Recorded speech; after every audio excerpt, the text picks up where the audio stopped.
Hi friend, welcome back to my channel. আমি অতনু চলে এসেছি আজকে তোমার রান্নাঘরে নতুন ভিডিও নিয়ে। আজকে আমরা বানাতে চলেছি সেটা হলো দই পটল মৌরি দিয়ে। তো শুরু করা যাক, লেটস স্টার্ট। প্রথমে আমরা 4 থেকে 5টা গোটা পটল নিয়ে নেব এবং পটলের ওপরের যে খোসাটা ওটা ছাড়িয়ে নেব। ছাড়িয়ে নিয়ে পটলটাকে মাঝামাঝিভাবে দুভাগ করে কেটে নেব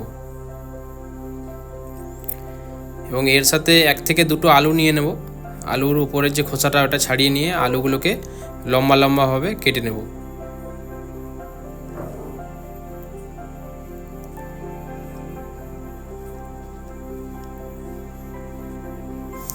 আপনারা চাইলে বেশি আলুও নিতে পারেন, আমরা এখানে 2টো আলু নিয়েই করছি। আলু এবং পটলটা কাটা হয়ে গেলে এর মধ্যে 1 চামচের মতো লবণ এবং 1 টেবিল চামচের মতো হলুদের গুঁড়ো মিশিয়ে এটাকে ভালোভাবে মিক্স করে নেব। এটা পুরোপুরিভাবে মিক্স হয়ে গেলে এটাকে এইভাবে কিছুক্ষণ রেখে দেব। এরপরে কয়েক টুকরো আদা খোসা ছাড়িয়ে নিয়ে আদা এবং গোটা জিরে আমরা বেটে নেব।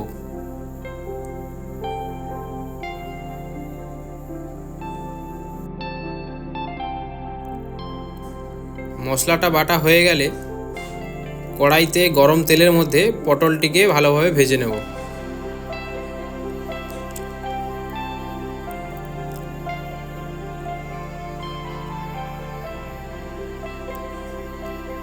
এবং পটলগুলো ভালোভাবে ভেজে এরপর যে আলু যেটা কাটা হয়েছিল সেই আলুগুলোকেও ভেজে নেব। ওই তেলের মধ্যেই আলুগুলোকেও ভেজে নেব।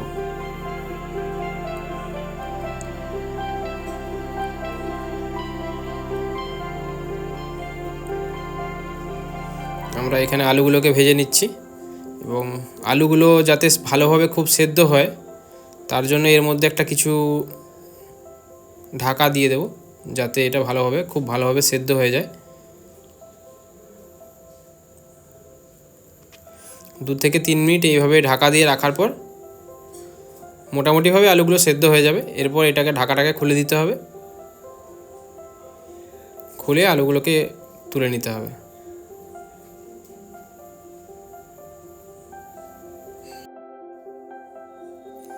এরপর আমরা গরম কড়াইতে তেল নিয়ে নেব অল্প। তেলের মধ্যে 1 চামচের মতো গোটা মৌরি দিয়ে দেব এবং এটা একটু ভাজা হওয়ার পর যে মশলাটা করলাম আদা এবং জিরে বাটা সেটাকে এর মধ্যে দিয়ে দেব।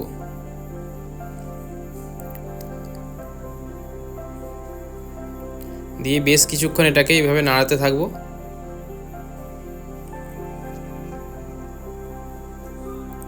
মোটামুটি এটা শুকনো শুকনো হয়ে যাবে। এরপর 1/2 চামচের মতো লঙ্কার গুঁড়ো এবং 1/2 চামচের মতো হলুদের গুঁড়ো এর সাথে মিক্স করব। করে এটিকে আরও কিছুক্ষণের জন্য এইভাবেই নাড়তে থাকবো গরম কড়াইয়ের মধ্যে। মোটামুটি আপনারা দেখতেই পাচ্ছেন এটা মোটামুটি শুকনো শুকনো হয়ে গেছে। এটাকে এইভাবেই শুকনো শুকনোভাবেই বেশ কিছুক্ষণ আরও একটুক্ষণ ভেজে নেব।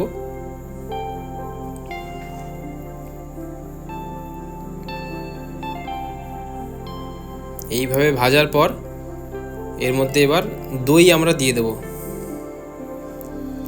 1 থেকে 2 চামচ। আপনারা চাইলে এটাকে আরও বেশিও দিতে পারেন, যেরকম কোয়ান্টিটি আপনারা বানাতে চাইবেন সেরকমই বানাতে পারেন। আমরা এখানে 2 চামচ দিয়েই করেছি। এটাকে এইভাবে এটা যখন একটা গ্রেভি তৈরি হয়ে যাবে এই মশলা এবং দইটা মিশে গিয়ে,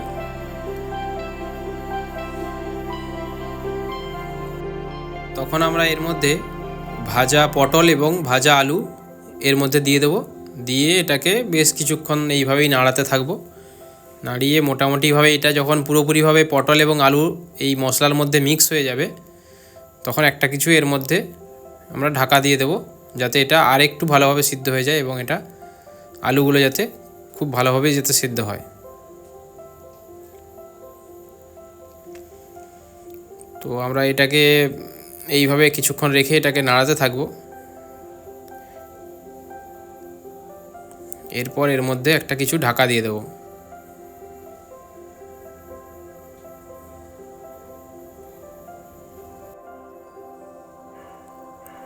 আমরা একটু জল মিক্স করলাম এর মধ্যে, যাতে এই গ্রেভিটা একটু বেশি হয়। আপনারা চাইলে জল নাও মিক্স করতে পারেন। যদি দইটা বেশি পরিমাণে দেন তাহলে এটা গ্রেভিটা অটোমেটিকলি বেশি থাকবে। আমাদের 2 চামচের মতো দই ছিল, তাই একটু আমরা জল মিক্স করলাম। এরপর আমাদের যেটা কাজ, এটাকে ঢাকা দিয়ে দেওয়া।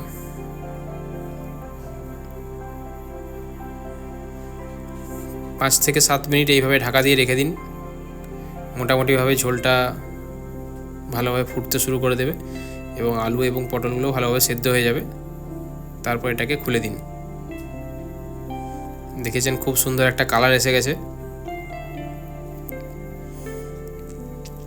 এর মধ্যে আমরা এবার অল্প লবণ মিক্স করে দেব, পরিমাণ মতো। আপনারা চাইলে পরিমাণ মতো, যেটা 1 চামচ বা হাফ চামচ দিতে পারেন। এরপর এর সাথে আমরা 1 চামচ চিনি মিক্স করে দেবো। চিনি দিয়ে দেবো এর মধ্যে, দিয়ে এটাকে এইভাবে একটু নাড়িয়ে দেবো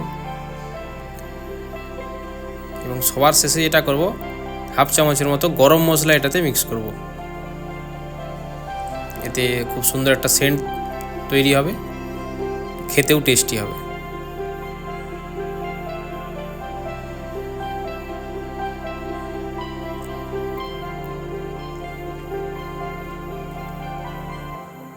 আবার এটাকে এইভাবে ভালোভাবে নাড়িয়ে দেবো।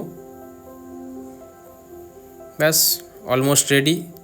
আপনারা দেখতেই পাচ্ছেন দই পটল মৌরি দিয়ে অলমোস্ট রেডি।